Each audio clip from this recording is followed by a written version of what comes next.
पैदा हो रही है और विटामिन ए की हर चीज इस देश में मिलती है। बहुत सारे देश हैं दुनिया में जहां गाजर नहीं हो सकती, बहुत सारे देश हैं जहां मूंगफली नहीं हो सकती, बहुत सारे देश हैं जहां दूध नहीं है क्योंकि जानवर नहीं है, बहुत सारे देश हैं जहां मक्खन नहीं है, दही नहीं है, पनीर नहीं है क्योंकि उनके यहाँ जानवरों की संख्या नहीं है। वहां पर विटामिन ए की कमी से हजारों बच्चे अंधे हो जाएं तो एक बार को समझ में आता है। भारत जैसे देश में जहां प्रचुर भंडार है, सस्ती कीमत पर विटामिन ए उपलब्ध है, वहां अगर हजारों बच्चे 40,000 अंधे हो जाएं तो ये बहुत दुख होता है, धक्का लगता है दिल को। आप इसमें बहुत बड़ी भूमिका निभा सकते हैं। इस तरह की जो समस्याएं हमारे देश में हैं, इनमें बहुत बड़ी भूमिका निभा सकते हैं। विटामिन सी की कमी हो जाए हमारे भारत देश में तो आप जानते हैं कि इस देश में विटामिन सी का बहुत बड़ा स्रोत है आंवला, आसानी से उपलब्ध है, 10, 12, 15 रुपए किलो में आसानी से उपलब्ध है। जब सीजन आता है तब आप इसको इकट्ठा करके रख सकते हैं और इसको सालों साल इस्तेमाल कर सकते हैं। तो आंवले के कई उत्पादन हैं, लेकिन लोग चाहे तो इसको अपने घर में ही तैयार करके हमेशा के लिए रख सकते हैं। इतना बड़ा स्रोत है विटामिन सी का।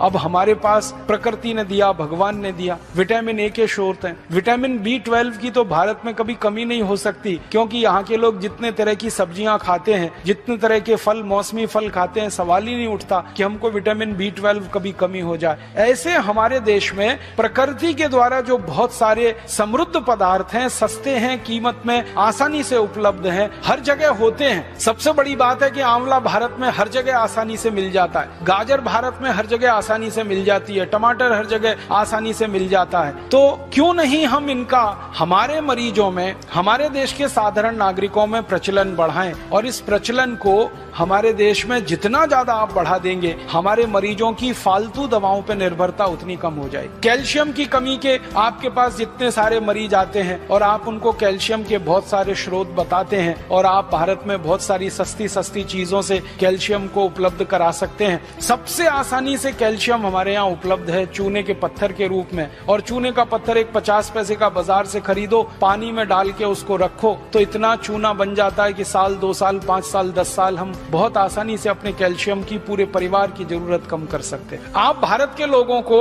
एक छोटी सी बात कहिए, विनम्रता से मैं आपसे कहना चाहता हूँ कि लोगों से कहिए कि कैल्शियम की कमी पूरी करनी है तो सेंडोज की गोलियां ले आते हैं। कैल्शियम सेंडोज की सैकड़ों रुपए की गोलियां आती हैं। बेचारा गरीब आदमी तो सोच के ही परेशान हो जाता है, फिर उसका खर्चा बहुत बढ़ जाता है। माताओं को अक्सर गर्भावस्था के समय में कैल्शियम की गोलियां आप सब बताते हैं, तो उनको इतना ही कह दीजिए कि चूना खाओ, और लोगों से कहिए चूना लगाओ मत, किसी को चूना खाओ। चूना लगाने के लिए नहीं है, खाने के लिए। ये चूना लगाने की जो आदत आ गई है हमें, अंग्रेजों से सीख कर हमने चूना लगाना सीख लिया सबको। पहले कोई इस देश में किसी को चूना नहीं लगाता था, अंग्रेजों के आने के बाद हमने चूना लगाना सीख लिया। तो लोगों से कहिए चूना लगाओ मत, चूना खाओ। ये चूना खाने के लिए है। बस इतना ही विनम्रता से कहिएगा कि तंबाकू के साथ मत खाओ। उसको खाना है तो दही में डाल के खाओ, उसको खाना है तो दाल में डाल के खाओ, उसको पीना है तो पानी में डाल के पियो। मामूली सी मात्रा जीरे के दाने के बराबर, गेहूं के दाने के बराबर दही में, नहीं तो दाल में, नहीं तो सब्जी में, नहीं तो पानी में आसानी से खाया जा सकता है और बहुत बड़ा कैल्शियम का स्रोत है। भगवान ने इतना बड़ा कैल्शियम का स्रोत इस देश को दिया है, शायद ही किसी देश में होगा। वो चूने का पत्थर ही है जिससे हम सीमेंट बना रहे हैं, वो चूने का पत्थर ही है जो 20 तरह के उद्योग में जा रहा है। वो ही चूना